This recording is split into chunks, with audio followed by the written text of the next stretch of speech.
Bonjour et bienvenue à la Convention nationale de la SFEN qui est dédiée à l'ancrage territorial du nucléaire. Donc, je suis Valérie Faudon, je suis déléguée générale de la SFEN et j'aurai le très grand plaisir d'animer la session cet après-midi dédiée au Grand Est. Nous aurons deux tables rondes, une sur le thème énergie-environnement et une seconde sur le thème emploi-formation dans la région Grand Est.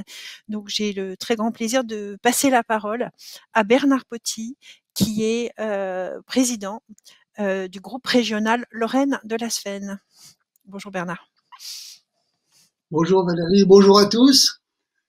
Le groupe régional Lorraine est l'un des 18 groupes régionaux de la SFEN. Il est constitué de travailleurs du nucléaire et d'entreprises associées, mais aussi de personnes très diverses dans la société, des actifs, des retraités et également des jeunes. Il s'attache à diffuser une information de qualité sur le nucléaire, et ceci grâce à l'organisation de conférences et par des visites de sites. La SFEN est une communauté scientifique et technique qui regroupe 3600 adhérents. Si le nucléaire vous intéresse, si vous voulez accroître vos connaissances dans le domaine du nucléaire, n'hésitez pas à nous rejoindre. Alors, cette première table ronde traite de l'énergie, de ses rapports avec l'environnement et également de l'innovation. Une particularité de la région Grand Est est d'avoir accompagné le programme nucléaire actuel dès ses débuts. En effet, EDF a construit à Chooz, dans les Ardennes, le premier réacteur à eau pressurisée de France de moyenne puissance, Chooz A. Mis en service en 1967, ce réacteur a été arrêté en 1991 et il est en cours de démantèlement. Son démantèlement est bien avancé et sera terminé en 2024. Ce démantèlement est intéressant parce qu'il est représentatif du futur démantèlement du parc nucléaire actuel. Fessenheim a été la première centrale du parc nucléaire actuel. Elle a été fermée, vous le savez, pour des raisons politiques, alors que l'autorité de sûreté nucléaire l'avait considérée comme l'une des plus sûres de France. 3 autres centrales sont en fonctionnement dans le Grand Est, Cattenom en Moselle, Chooz dans les Ardennes et Nogent-sur-Seine dans l'Aube. Dans le département de l'Aube, l'Andra exploite 2 centres de stockage à Soulaine-d'Huy et Morvillers, qui gèrent l'essentiel des déchets radioactifs produits en France. Enfin, le projet CIGEO de centre de stockage des déchets de haute activité et à vie longue, à Bure, suit son cours. Après plus de 30 années d'études scientifiques et techniques, le dossier d'enquête publique préalable à la déclaration d'utilité publique est en cours d'instruction. En dehors de ces installations nucléaires de base, des recherches scientifiques et techniques sont effectuées à l'Université de Lorraine sur des sujets qui intéressent directement l'Andra. D'autres chercheurs, on le verra tout à l'heure, effectuent des travaux sur les problèmes de décarbonation de l'énergie. Voilà pour le Grand Est. Merci beaucoup Bernard. Donc nous attendons monsieur Gérard Longuet qui est en train de se connecter. Et donc en attendant, je vais vous présenter les intervenants de notre première table ronde cet après-midi. Donc nous avons l'honneur d'accueillir monsieur Hervé List de RTE. Vous êtes directeur des affaires publiques de RTE, donc Réseau Transport d'électricité dans le Grand Est. Donc merci beaucoup Hervé d'être parmi nous cet après-midi. Monsieur Gérard Bonhomme.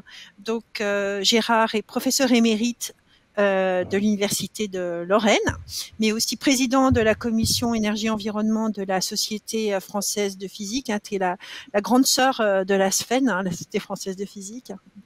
Donc, merci beaucoup Gérard d'être là avec nous. Et puis Madame Sophie Dinan. Donc Sophie, vous êtes chef du service environnement de la direction des opérations industrielles à l'Andra.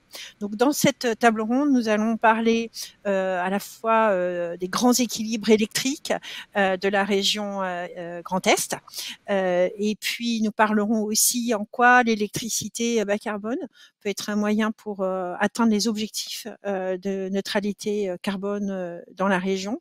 Et puis enfin, nous parlerons avec Sophie en particulier sur la surveillance environnementale de la région. Alors, vous pourrez tout au long de cette table ronde poser des questions. Donc vous pouvez commencer dès maintenant, puisqu'après des premières interventions de nos invités, nous poserons des questions. Donc pour cela, si vous êtes dans le tout écran, enfin l'écran, vous passez sur l'interface normale et vous verrez qu'il y a un espace pour passer, si vous quittez le mode plein écran et vous passez sur l'interface qui vous permet de vous poser des questions et moi je recevrai vos questions au fil de l'eau. Voilà, merci beaucoup. Donc je ne sais pas si Monsieur Longuet est déjà arrivé, donc je vais commencer par Monsieur Hervé List. Donc Hervé, est-ce que vous pouvez décrire un petit peu les grands équilibres électriques de la région Grand Est? Bien, merci beaucoup. Je veux évidemment remercier l'ASFEN et Bernard Potier en particulier pour son invitation. Peut-être juste en quelques mots rappeler qui est RTE. Donc nous sommes l'opérateur du réseau public de transport d'électricité français. À ce titre, nous sommes en charge de la sécurité du système électrique français. Nous sommes un gestionnaire complet, c'est-à-dire que nous assurons le pilotage des mouvements d'énergie sur le réseau, mais aussi nous sommes propriétaires de nos infrastructures, dont nous assurons l'exploitation, la maintenance et le développement. Il s'agit d'un réseau de 106 000 km de lignes de 63 à 400 000 volts, dont 11 300 km de lignes dans le Grand Est, et un petit peu moins de 2800 postes électriques, donc 260 exactement dans le Grand Est, qui sont en quelque sorte les échangeurs de nos autoroutes de l'électricité. Nos clients sont évidemment tous les producteurs raccordés à notre réseau, évidemment les centrales nucléaires au premier chef, mais bien sûr l'ensemble des centrales thermiques classiques, plus les grosses centrales ENR de très forte puissance, les autres étant raccordés sur le réseau de distribution. Au titre effectivement de notre mission d'assurer en permanence l'équilibre offre-demande, nous réalisons un certain nombre d'études de bilan électrique qui permettent effectivement de faire la photo du parc de production et de la production électrique tant au niveau national que régional, donc je vais y venir. Des études aussi prospectives comme des bilans prévisionnels qui visent à regarder dans l'avenir comment et à quelles conditions peut-on assurer la sécurité de l'alimentation électrique et l'équilibre offre-demande, et en vue donc d'éclairer les pouvoirs publics sur ces sujets. Nous pilotons également ce qu'on appelle les schémas de raccordement au réseau des énergies renouvelables, donc ce sont des schémas dont l'objectif est de quantifier et de planifier les investissements nécessaires sur le réseau pour accueillir les nouvelles productions d'énergie renouvelable. Et puis nous sommes aussi concepteurs d'outils de marché. Donc là, l'équilibre offre-demande se pilote au niveau national. RTE, évidemment, le fait en fonction des prévisions dont il dispose sur les moyens de production disponibles, également avec les imports, évidemment, dont il faut tenir compte, et les moyens de production, y compris renouvelables, en intégrant des données météorologiques pour la prévision, et puis les prévisions de consommation qui sont évidemment de plus en plus affinées à l'approche du temps réel et en tenant compte des exports. Vous pouvez d'ailleurs retrouver sur l'application Eco de Mix, Eco de le chiffre de Mix, MIX, vous pouvez télécharger sur vos portables ces données en temps réel. Donc vous avez en temps réel au niveau national mais aussi au niveau régional, en temps réel l'ensemble, la ventilation des différentes filières de production qui participent à couvrir la consommation, et également le niveau de la consommation nationale et régionale.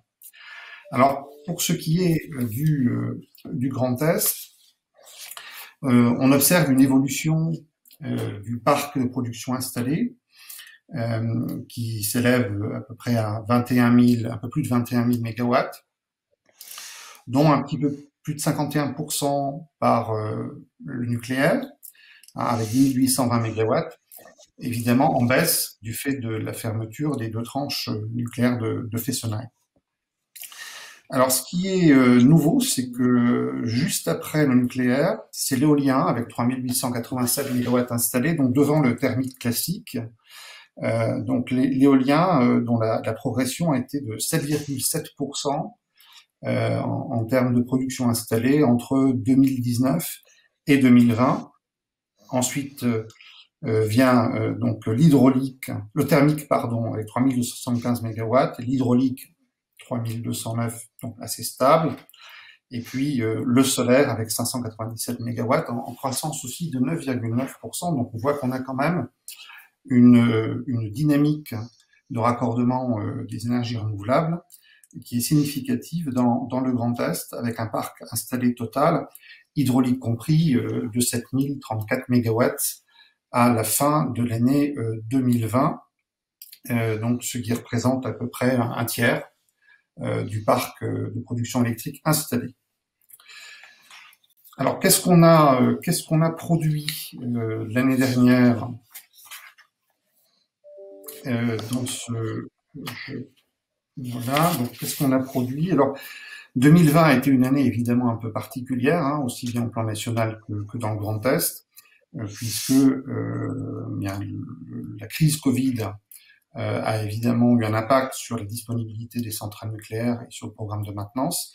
Donc on a une production qui est en baisse d'à peu près 15,3% au total, dont 17% de nucléaire en moins, et donc une part relative des énergies renouvelables qui est évidemment plus importante. En 2019, elle couvrait à peu près plus de 29% de la consommation régionale. Aujourd'hui, on est un petit peu au-dessus de 40%, mais avec une situation qui est quand même particulière en 2020.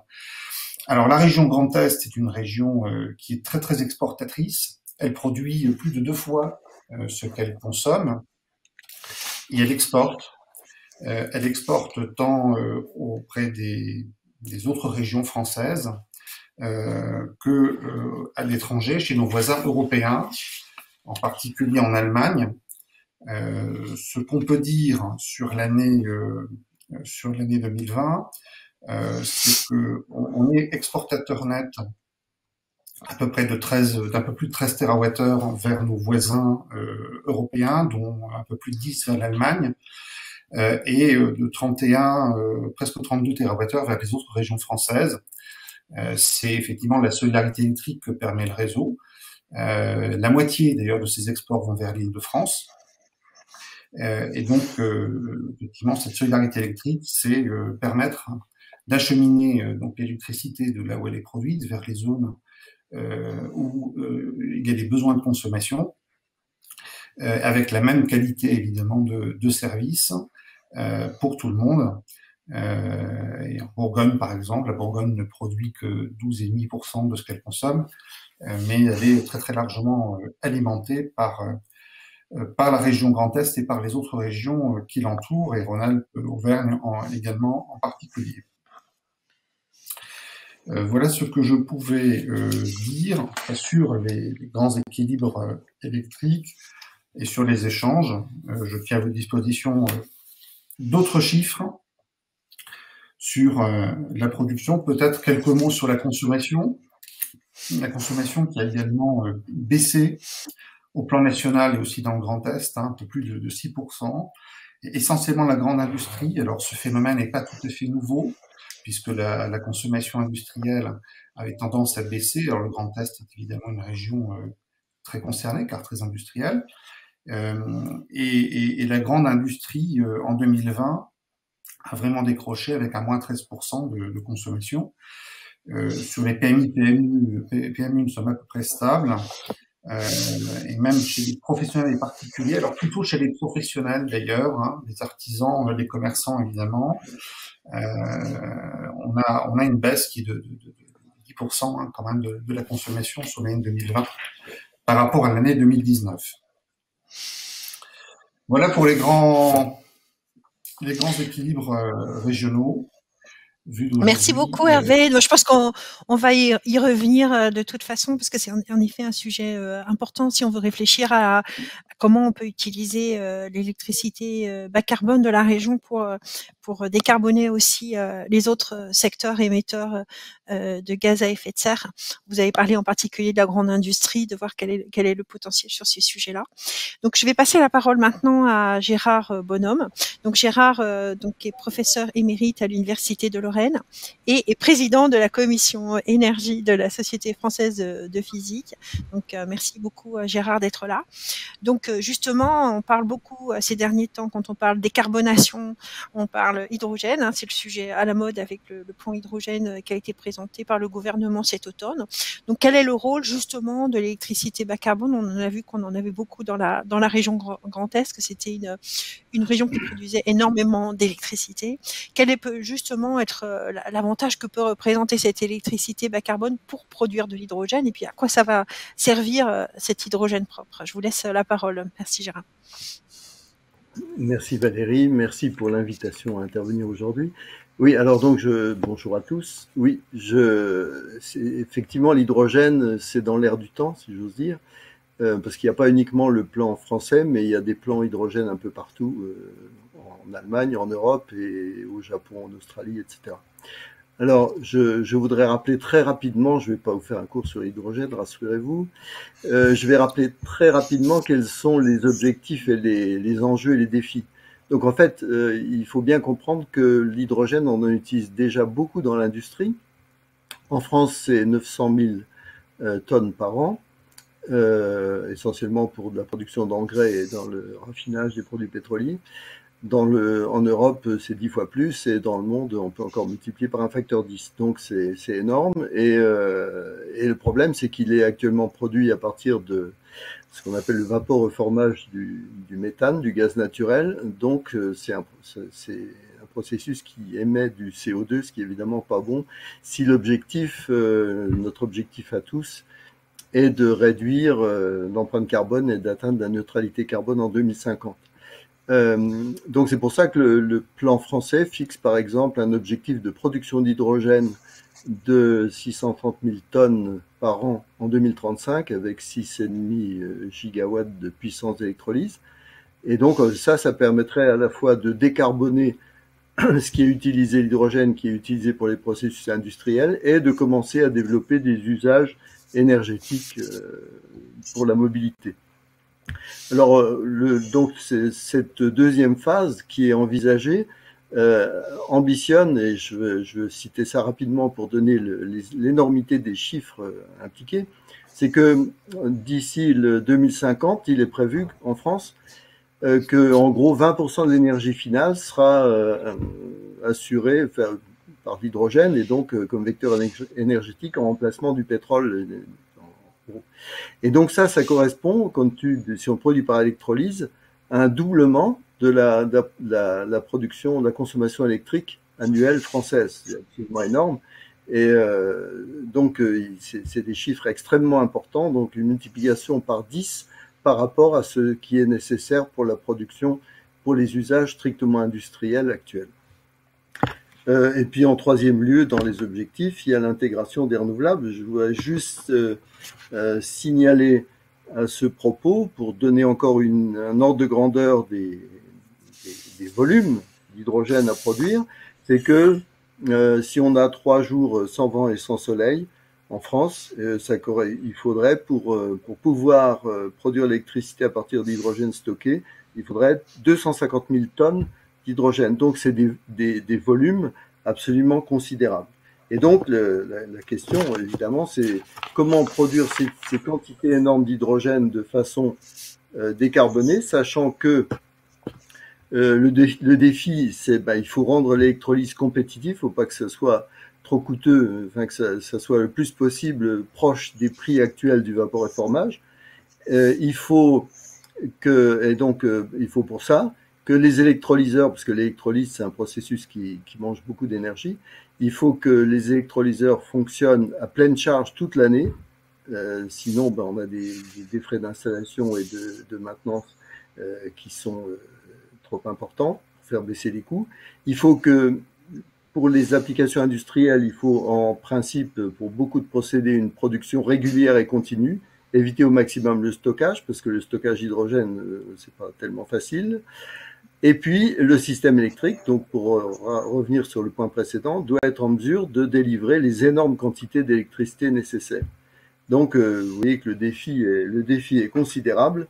Et malheureusement, peut-être les potentiels des énergies renouvelables ne sont pas suffisants pour pouvoir produire cet hydrogène qualifié de vert en suffisance, et donc il faut tabler sur le nucléaire.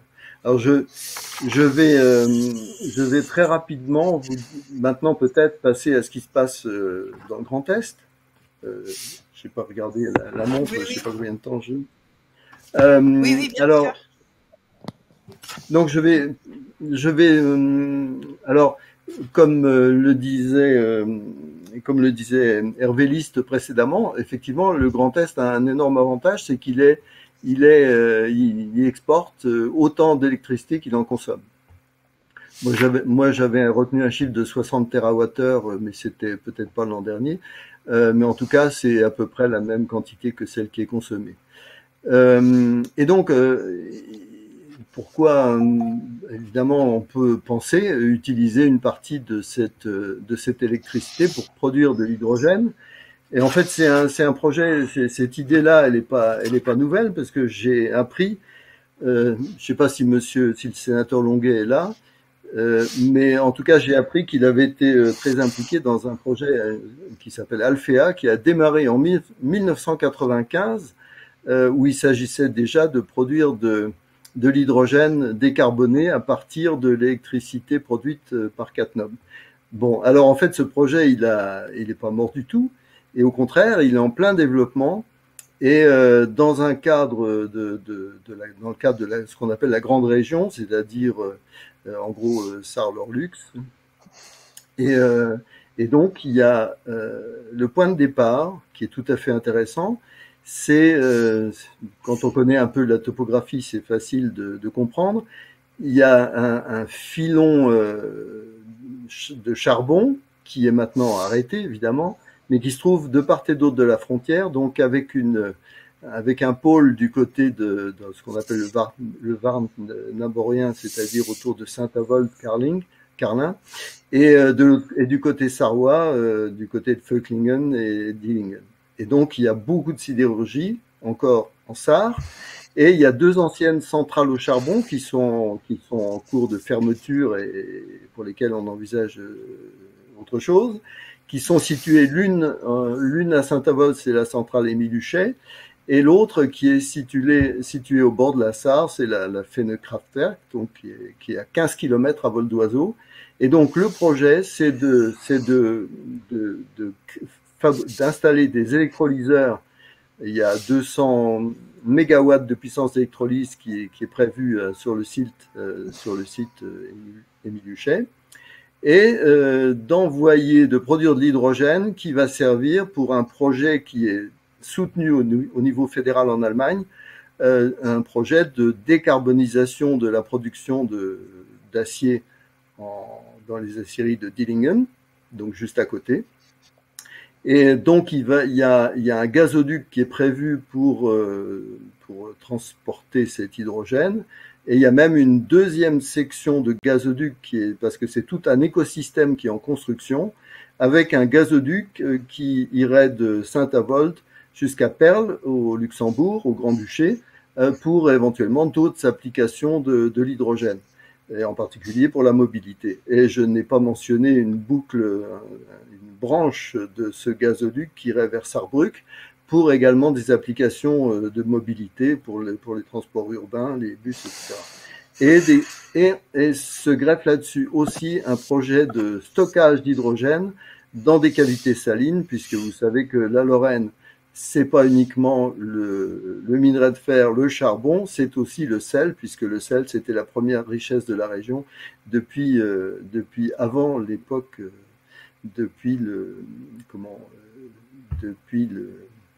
avant l'âge du fer. Je suis en train de chercher. Et donc voilà, c'est tout un écosystème. Et à Saint-Avold, donc dans ce projet, il y a aussi toute une partie formation, certification Voilà. Donc, mais le gros morceau, c'est le projet de maintien au moins de l'industrie lourde dans la région, du côté sarrois. Et c'est vrai que cet aspect décarbonisation ou décarbonation, comme on dit en français, je crois, de la production de la sidérurgie, c'est un aspect absolument fondamental. On n'est pas encore à l'époque au moment de faire de la réduction directe du minerai. C'est également dans les projets, notamment à Dunkerque, je crois. Mais en tout cas, c'est une première étape. Et au niveau mondial, c'est un enjeu absolument majeur parce que c'est la condition aussi, si on arrive à rendre ces procédés décarbonés compétitifs, l'enjeu c'est de maintien de ce type d'industrie en Europe. Et donc il est évident en tout cas, pour revenir au nucléaire, que sans l'électricité nucléaire, c'est absolument impossible d'imaginer produire les quantités d'hydrogène qui sont prévues. Alors je rappelle que dans le projet, ce qui s'appelle le SRADET, c'est le schéma régional pour la région Grand Est, donc en termes d'énergie, production d'électricité et autres énergies, la production d'hydrogène envisagée, c'est de 90 000 tonnes par an. Voilà. Donc, merci beaucoup, Gérard. Donc, je vais passer maintenant la parole à Sophie.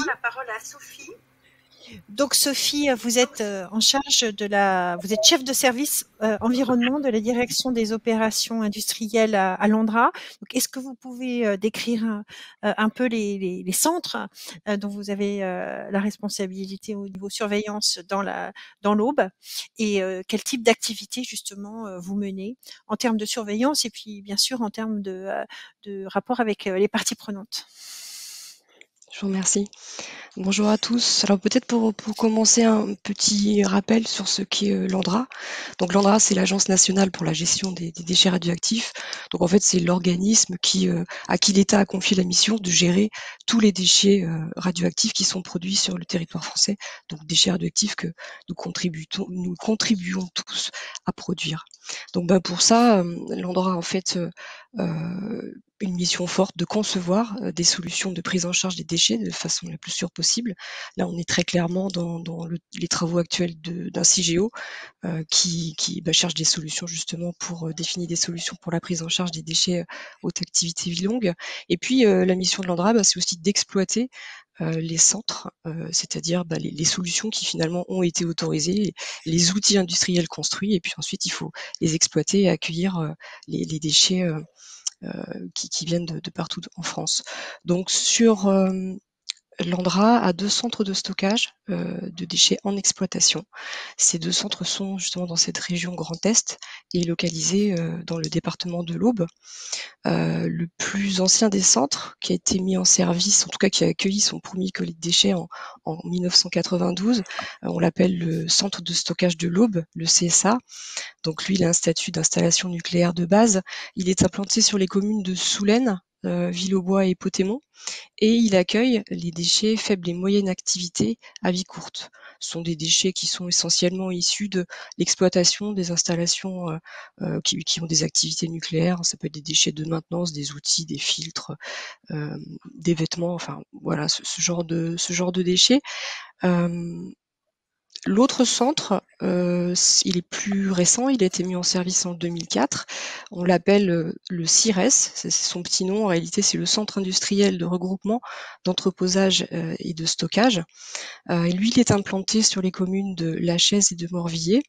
Et il accueille, en termes de stockage, les déchets qu'on appelle très faible activité. Et d'ailleurs, son statut réglementaire est un statut d'installation classée pour la protection de l'environnement, au lieu d'un statut qui pourrait être une installation nucléaire de base, et ceci en regard justement des faibles activités qui sont contenues dans ces déchets. Donc ces déchets, généralement, ce sont des déchets de démantèlement des centrales et nucléaires, des installations diverses qui ont eu des activités nucléaires. Voilà, donc maintenant si on parle d'environnement, en matière d'environnement, ce qui est clair, c'est que ces centres de stockage, et l'ANDRA de façon générale, n'existent que pour protéger l'homme et l'environnement. Très clairement, nous, l'idée qu'on en a, c'est d'isoler les déchets pour le temps nécessaire à la décroissance de leur radioactivité, et tout ça pour qu'ils impactent le moins possible l'homme et l'environnement. Donc forcément, quand on travaille au quotidien sur ces centres de surface, une mission importante, c'est de s'assurer que ces stockages, ils ont bien des incidences les plus faibles possibles. Et en tout cas, dans le cadre en conformité avec les démonstrations qu'on a pu faire en préalable de la construction de ces sites, et puis dans le respect, dans tous les cas, des limites qui sont imposées par la réglementation. L'autre point important pour nous, c'est de partager, en fait, c'est de communiquer sur les résultats de cet état finalement de l'environnement, puisque nous sommes implantés dans des territoires et on partage un environnement commun avec les riverains. Donc c'est vraiment important de pouvoir partager toutes ces informations-là, de communiquer, de recueillir aussi leurs avis et puis leurs idées. Donc alors comment est-ce qu'on établit cette évaluation des incidences? On procède on construit une surveillance environnementale. Alors on dit environnementale, c'est aussi une surveillance des rejets et une surveillance de l'environnement. En fait, c'est constitué d'un ensemble de prélèvements et de mesures sur lesquels on va faire de la recherche de radioactivité, de la recherche d'éléments chimiques. On va les regarder au niveau de la biodiversité, les inventaires et les présences d'espèces. Voilà, en fait, on va s'intéresser à tous les compartiments environnementaux, c'est-à-dire l'air, l'eau des ruisseaux, l'eau de la nappe, les écosystèmes terrestres, végétaux, chaînes alimentaires, les poissons. On va vraiment aller dans tous les compartiments et puis on va pouvoir établir comme ça ces incidences.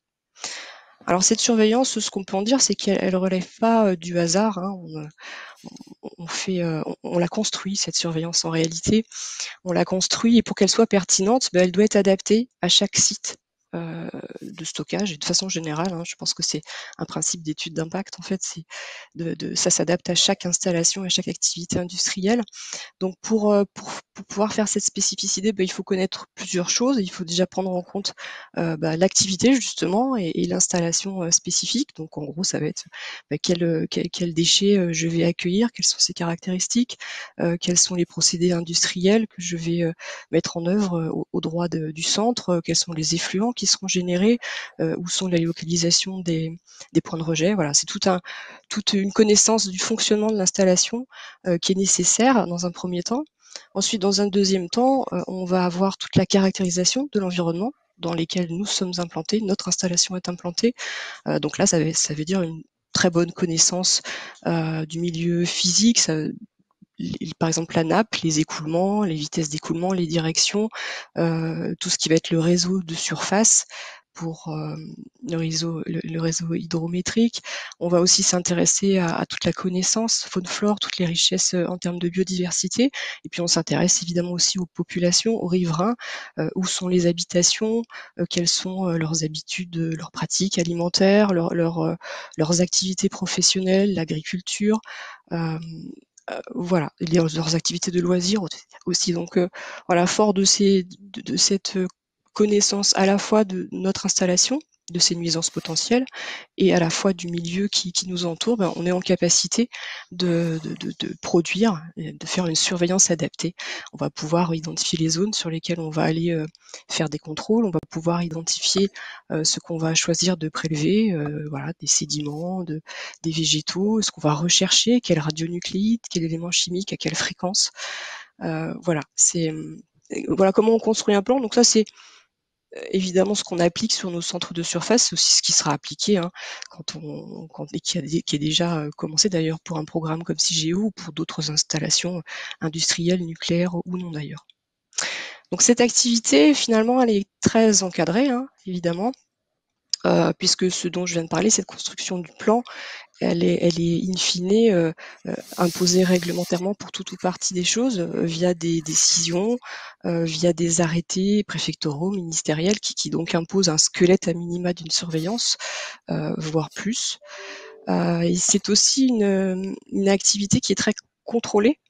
puisque nous sommes sous l'œil attentif de nos autorités. Donc l'autorité de sûreté nucléaire pour le centre de stockage de l'eau, qui a un statut d'installation nucléaire de base, et puis l'ADREAL pour le CIRES, qui lui est une ICPE. Donc, au niveau de ces contrôles, on est inspecté assez régulièrement, où on vient nous voir pour regarder que on est bien organisé pour faire cette surveillance, que nous disposons des compétences nécessaires pour le faire, et que surtout tout se fait en transparence et dans le respect aussi de la réglementation. Maintenant, peut-être le dernier point qui peut être abordé si j'ai encore quelques minutes. En termes de contrôle, oui, on a aussi, on fait bien sûr notre autocontrôle, le contrôle de nos propres activités, et puis il y a aussi un regard extérieur qui vient appuyer cette surveillance-là, notamment l'Institut, l'IRSN, l'Institut de radioprotection et de sûreté nucléaire, qui est l'expert technique de notre autorité de sûreté.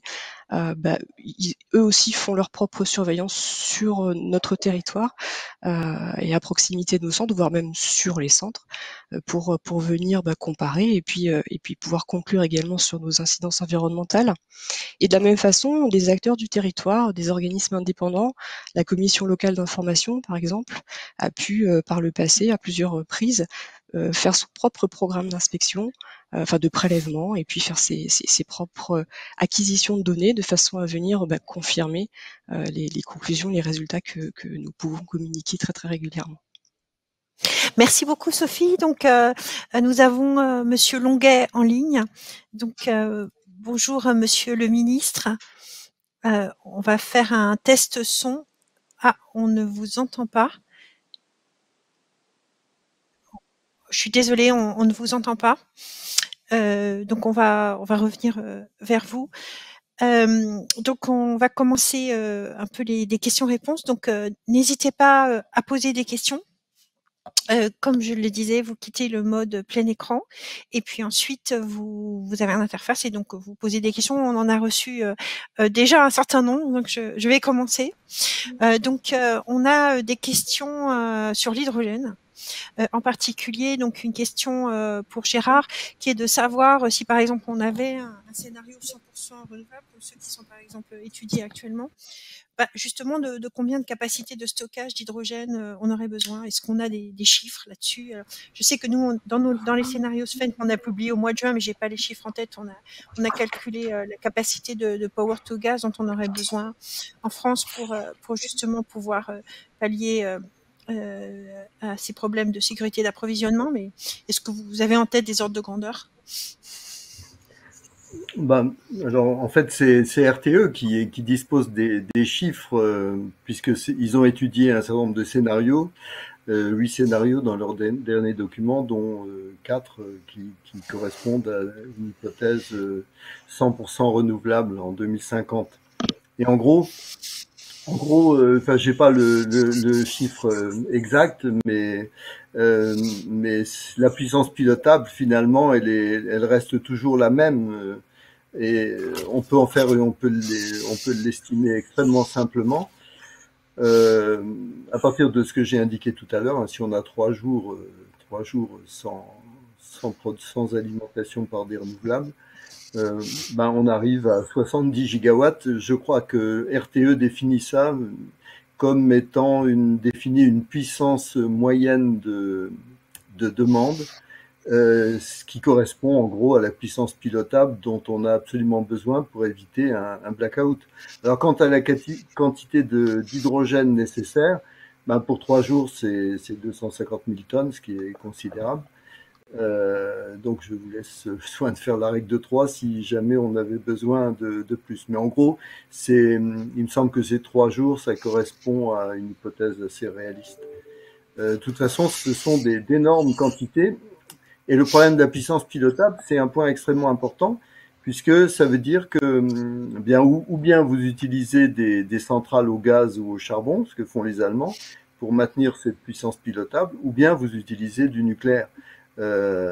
Donc on n'a pas trop le choix, mais si on veut décarboner, il faut évidemment utiliser autre chose que du gaz, puisque ça paraît pratiquement impossible de compter sur de l'hydrogène qui serait produit par des renouvelables pour assurer ce pilotage, ce backup pendant les périodes sans vent ni soleil. Puisque les quantités d'hydrogène et les rendements sont trop mauvais pour pouvoir compter sur de l'hydrogène stocké à partir de pointes de production de renouvelables pour que ça marche. Voilà. Merci beaucoup Gérard. Donc je pense qu'il y a, en complément de ce que vient de dire Gérard, il y a des informations dans les scénarios Sven qui s'appellent Peut-on prendre le risque de ne pas renouveler le parc nucléaire, qui ont été publiés en juin et que vous trouvez sur le site de la Sven, où aussi on parle de stockage intersaisonnier, qui est un autre challenge en plus de ceux qu'ont pu décrire Gérard. Donc j'ai une question là, qui vient d'arriver sur les data centers, alors qui sont des grands consommateurs d'électricité. Donc ça c'est peut-être une question pour Hervé. Combien ça consomme un data center? On dit est-ce que ça consomme l'équivalent d'une ville? Alors est-ce qu'ils sont sur la région Grand Est, est-ce qu'ils sont sur Paris? Mais on sait que la région parisienne ne produit que 5% de son électricité, donc dépend aussi beaucoup de la région Grand Est entre autres. Donc est-ce que vous avez des informations là-dessus? Alors, j'ai pas d'informations particulières là-dessus, sauf qu'effectivement, on n'a pas, à ce jour, été sollicité pour accorder les data centers sur la région Grand Est. Il semblerait qu'il privilégie effectivement d'autres zones géographiques, mais sans doute parce que le critère de la disponibilité de la production électrique est peut-être pas effectivement le critère dominant, et qu'on est capable effectivement de satisfaire à la puissance demandée à beaucoup d'endroits et peut-être effectivement à des endroits où leurs clients sont plus proches. Très bien. Alors j'ai des questions. J'ai des questions sur Fessenheim et des questions sur Fessenheim et l'hydrogène. Hein, oui. Donc la première question, c'est est-ce qu'on a un peu des informations sur le calendrier de démantèlement de Fessenheim?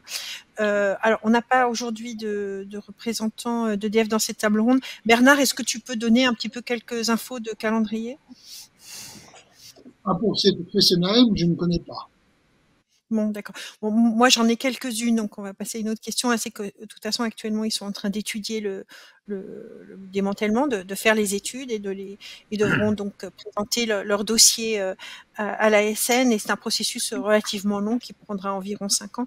Mais comme l'a dit Bernard au début de la table ronde, le chantier actuellement de choses qui est dans les Ardennes est un peu une répétition générale pour le démantèlement de Fessenheim, parce que ce sont des technologies extrêmement proches.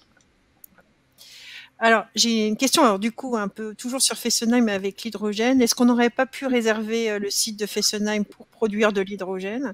Et auquel cas, un site comme celui-là, enfin qui faisait 1,8 gigawatts, combien il produit d'hydrogène? J'ai une question, du coup, est-ce qu'on a la demande d'hydrogène pour absorber aussi une telle quantité d'hydrogène aujourd'hui, ou quand est-ce qu'on l'aura? Gérard? Absolument, absolument. Et si j'ai fait une petite comparaison qui est intéressante, Fessenheim, c'était en gros 12 TWh d'électricité par an. Et 12 TWh, ça permet de produire en gros 250 000 tonnes d'hydrogène. Et ça permet de couvrir une partie des besoins, évidemment, qui sont les besoins industriels actuels. Je vous rappelle que les besoins industriels actuels, c'est 900 000 tonnes d'hydrogène par an. Et en gros, ceux qui sont vraiment indispensables qui correspondent pas au raffinage, c'est en gros, et qu'on espère dans le plan français hydrogène combler d'ici 2035, c'est en gros 400 000 tonnes d'hydrogène par an. Donc avec Fessenheim, avec 1,5 gigawatt d'électrolyseurs, on pouvait produire 250 000 tonnes d'hydrogène par an. Et si vous regardez la production de photovoltaïque, c'est curieux, mais c'est exactement le même chiffre pour l'année 2020. On a eu également 12 TWh d'électricité, avec la totalité du photovoltaïque français. Alors évidemment, la grosse différence, et ça c'est un point qui est pas négligeable, c'est que la capacité d'électrolyse qui permettrait d'obtenir la même production d'hydrogène avec le photovoltaïque serait beaucoup plus grande parce qu'à cause du facteur de charge qui n'est que d'une dizaine de pourcents, eh bien, au lieu de se contenter de 1,5 gigawatts localisés près de la centrale nucléaire, eh bien, on serait obligé d'avoir jusqu'à 10 gigawatts si on ne veut pas perdre la précieuse électricité collectée sur les panneaux photovoltaïques. Donc c'est un point crucial, ça, la possibilité d'avoir justement de l'électricité du réseau qui arrive à un régime régulier et qui permettent de faire fonctionner les électrolyseurs à pleine charge. Merci. Alors, une question pour Hervé. Quel a été l'impact de la fermeture de Fessenheim pour le réseau de transport?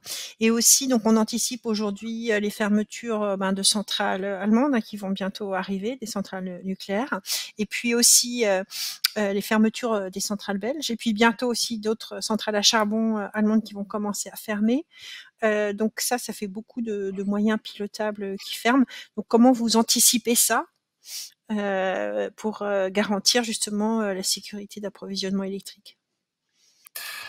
Alors, pour rappel, donc une centrale électrique, au-delà du fait de produire de l'énergie, elle rend deux types de services au réseau.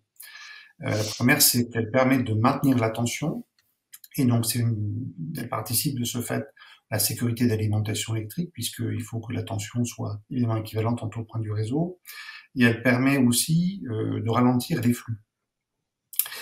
Et donc, dès que la décision de fermeture des deux tranches de Fessenheim a été annoncée, notre responsabilité a été de nous préparer, et donc d'équiper notre réseau pour, quelque part, compenser l'absence de ces deux fonctions liées à l'arrêt de la centrale. Et c'est pour ça que nous avons effectué à peu près 42 millions de travaux pour équiper nos postes d'équipement, pour réguler la tension, des moyens de compensation dans nos postes, et puis un transformateur déphaseur au poste de Mühlbach pour pouvoir justement aiguiller et gérer les flux qui ont tendance à s'accélérer entre le nord et le sud de l'Europe, notamment d'ailleurs à la nuit, en l'absence de consommation importante, parce qu'il y a beaucoup de moyens de production, et notamment renouvelables dans le nord de l'Europe, qui transitent évidemment par notre territoire pour aller vers le sud. Voilà. Et donc, évidemment, notre réseau, alors on n'est pas du tout sur une île électrique, bien entendu, donc il est suffisamment robuste et dense pour pouvoir continuer à fournir une qualité d'alimentation d'électricité à l'Alsace. Et donc, il n'y a absolument aucun impact sur la sécurité d'alimentation et la qualité de l'alimentation électrique de l'Alsace. Alors, plus largement, sur la réduction des moyens nucléaires en Europe, donc, comme je le disais dans le groupe introductif, donc, nous faisons des études à intervalles réguliers. Là, nous venons de publier le bilan prévisionnel de RTE à l'horizon 2030, et nous regardons effectivement à cet horizon quelles sont les fragilités éventuelles et quelles sont effectivement les conditions à réunir pour assurer cet équilibre offre-demande. Et on distingue en fait trois grandes périodes, et bien entendu on intègre dans cette échelle de temps le calendrier du déclassement d'un certain nombre de moyens pilotables en Europe.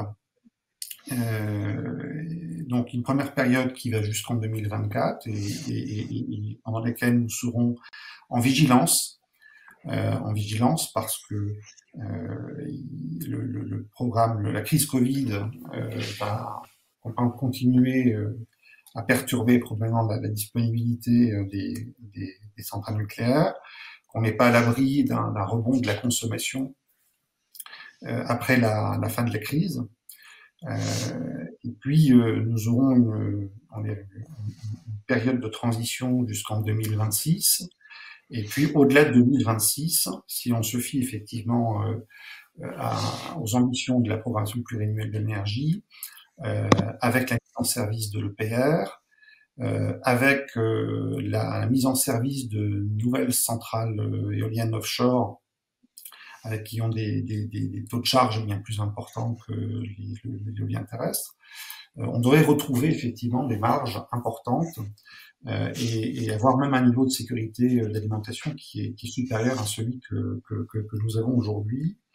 Mais nous avons d'ores et déjà indiqué que, en tout cas, l'option qui consisterait d'ici 2026 à fermer 2 tranches nucléaires nous semble pas réaliste dans la perspective d'assurer cet équilibre offre-demande, compte tenu effectivement des éléments que j'évoquais tout à l'heure et de la vigilance qu'il nous faut contenir,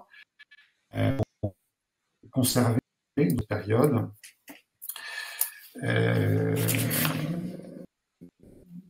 Ce que je peux dire, mais bien entendu, nos études prennent en compte l'évolution des moyens pilotables en Europe et leur déclassement éventuel. Merci.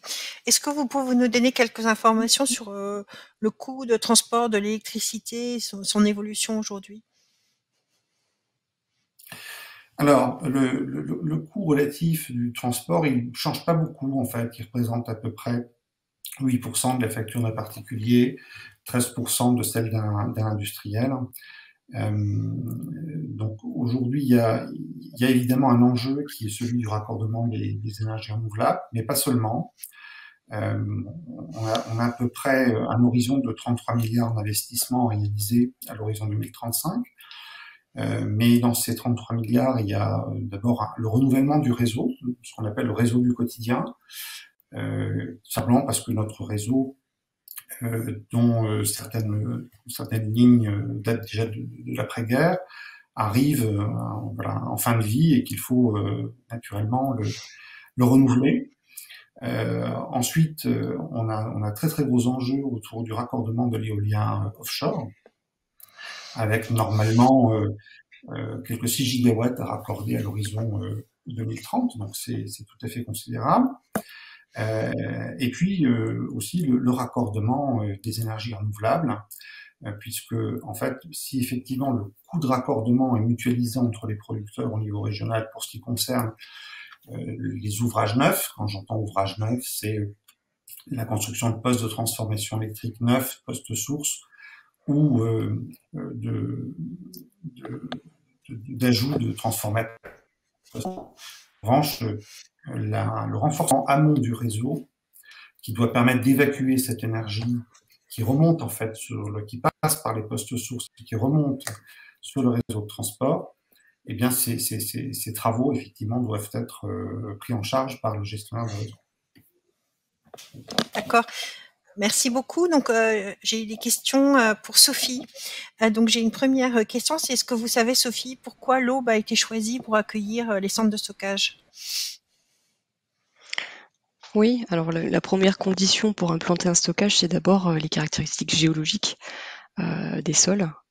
Il se trouve que là où on se trouve dans le département de l'Aube et au droit de l'implantation de nos 2 centres de stockage, on dispose d'une argile intéressante qui permet justement de venir déployer nos concepts de stockage. Voilà, donc pour le CIRES, qui est le centre qui accueille les déchets très faible activité, les alvéoles sont creusées dans cette argile qui assure donc une étanchéité. Et pour le centre de stockage de l'Aube, qui accueille les déchets faibles et moyenne activité, cette argile, les ouvrages de stockage sont en surface et déposés sur une couche de sable de l'Aptien, mais cette argile, on la retrouve plus en profondeur. Elle permet également de venir limiter les potentiels transferts en fait sur des masses d'eau qui seraient plus importantes. Merci beaucoup Sophie. Donc il y a une personne qui dit la gestion des déchets FA et TFA par l'ANDRA ne pose pas de problème. Est-ce qu'on peut en savoir plus sur les HAVL, donc les hautes activités vie longue? Donc Sophie ne travaille pas, je crois, sur ce sujet. Ouais, c'est vrai que je suis pas forcément la meilleure personne pour répondre à ce type de questions, puisque je m'occupe plus de la partie exploitation et pas de la partie développement type CIGEO, puisque ces déchets-là, justement, haute activité vie longue, sont clairement voilà, le périmètre du projet CIGEO avec la recherche de solutions de stockage en profondeur. Alors, je voulais vous dire, puisqu'on n'a pas de personne qui est en charge de CIGEO à cette table ronde, qu'il y a actuellement une très grande concertation en cours qui est faite par l'ANDRA sur la gestion des HAVL, et que donc il y a un site où vous pouvez poser toutes vos questions, ainsi que des conférences qui sont organisées. Donc je vous donne l'adresse de ce site, c'est concertation.andra.fr. Peut-être Bernard, tu peux dire 2 mots sur le calendrier de CIGEO tel qu'il est aujourd'hui, c'est-à-dire la concertation et puis les différentes étapes industrielles. On a aussi une question sur ce sujet. Là, tu me poses une colle, je ne l'ai pas en tête. Bon, d'accord. Donc, je vous invite à aller donc sur le site de la concertation en cours, qui est.